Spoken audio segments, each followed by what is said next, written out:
Hello అండి, welcome to my ఇంటిస్ ఫన్పర్ kitchen. ఇవాళ మనం healthy recipe cauliflower fried rice చేసుకుందామండి. ఇక్కడ నేను ముందుగానే రైస్ ఉడికించుకొని పెట్టుకున్నాను. మీరు లెఫ్ట్ ఓవర్ రైస్ అయినా సరే లేదా ఉడికించి పెట్టుకున్న రైస్ అయినా సరే ఏదైనా సరే రైస్ మాత్రం ఇలా పొడి పొడిగా ఉండేట్లాగా చూసి తీసుకోవాలి. అలాగే 1 కప్ వరకు కాలీఫ్లవర్ కూడా తీసుకున్నాను. ఇప్పుడు మనం కడాయి పెట్టుకున్న అందులో 1 టేబుల్ స్పూన్ ఆయిల్ వేసుకున్న తర్వాత కట్ చేసి పెట్టుకున్న అల్లం వెల్లుల్లి ముక్కలు వేసుకోవాలి. ఆ తర్వాత కట్ చేసి పెట్టుకున్న ఆనియన్ కూడా వేసుకోవాలి.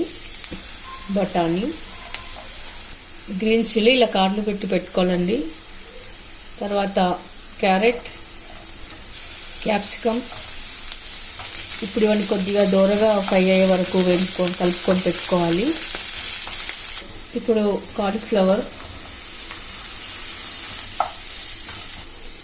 కాలీఫ్లవర్ కాస్త మగ్గే వరకు కలుపుకొని పెట్టుకోవాలి.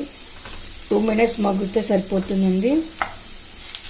కాలీఫ్లవర్ మరీ మెత్త కాకుండా కాస్త మగ్గితే సరిపోతుందండి. హాఫ్ కుకింగ్ అయితే సరిపోతుంది. ఇప్పుడు కొద్దిగా సాల్ట్ వేసుకోవాలి. ఇప్పుడు 1 టీ స్పూన్ సోయా సాస్ వేసుకోవాలి. తర్వాత రెడ్ చిల్లీ సాస్ కానీ టమాటా కెచప్ కానీ ఏదైనా వేసుకోవాలి. ఇప్పుడు కాస్త పెప్పర్ పౌడర్ కూడా వేసుకుందాము. తర్వాత ఇప్పుడు ఉడికించి పెట్టుకున్న రైస్ని కూడా వేసుకొని కలుపుకోవాలి. ఇప్పుడు రైస్ వేసి కలిపి పెట్టుకున్న తర్వాత ఫైనల్గా పెప్పర్ పౌడర్ వేసుకోవాలి. ఒకసారి బాగా అంతా కలుపుకొని పెట్టుకుందాము. ఇప్పుడు కొత్తిమీర వేసుకొని గార్నిష్ చేసుకుందాము. అండి, చూసారుగా గుమగుమలాడే కాలీఫ్లవర్ రైస్ అయితే రెడీ అయింది. ఈ రైస్ మార్నింగ్ బ్రేక్ఫాస్ట్ లో కానీ లంచ్ బాక్స్ లో కానీ చాలా బాగుంటుందండి. మరి మీరు కూడా ఒకసారి ట్రై చేయండి. మీకు ఎలా కునిందో కామెంట్స్ లో పెట్టండి. మీకు గనుక ఈ వీడియో నచ్చినట్లయితే లైక్ చేయండి, షేర్ చేయండి. తప్పకుండా మన ఛానల్ ని సబ్స్క్రైబ్ చేయండి. Thank you for watching.